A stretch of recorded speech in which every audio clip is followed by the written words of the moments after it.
Years ago, I worked on an animation with a fellow Lightwave artist by the name of Kurt Larson called Will I Am. And it was a fun little Dr. Seuss style animation, and we did some pretty neat stuff in it. And I thought I'd share how we pulled off one of the elements that people ask all the time how we did it. They usually think that we used dynamics, but we actually used a really simple tool to use called Effector. Let's take a look at the clip, and then we'll come back and see how to set that up.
So as the character was coming down the red pipe, the pipe was being displaced. It was deforming into kind of a spherical shape.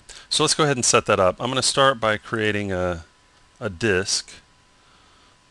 Okay, and make sure you have lots of segments. If you use the left arrow key, you can reduce segments. If you use the right arrow key, you can add segments. Okay, and we'll call that our tube. I'm going to go ahead and remove the top and bottom polygon and hit tab so that we can work with subpatches or subdivisional surfaces. And let's save that out.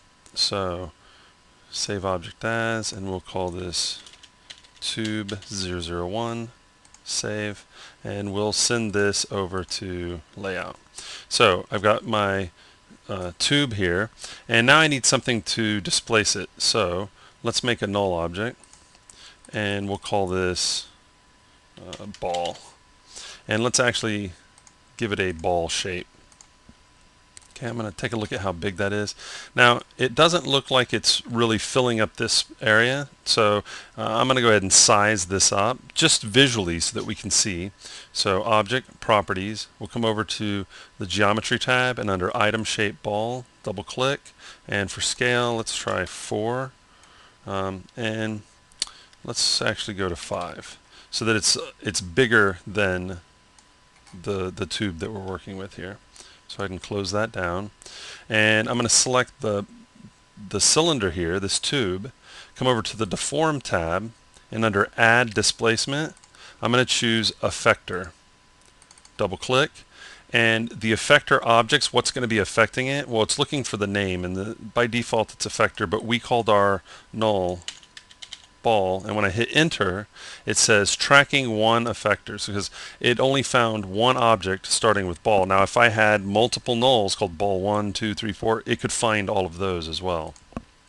Okay, so we'll click OK, and what you see happening already is that half of our tube disappeared. If I select the null and move it, it's almost as if it's erasing the tube.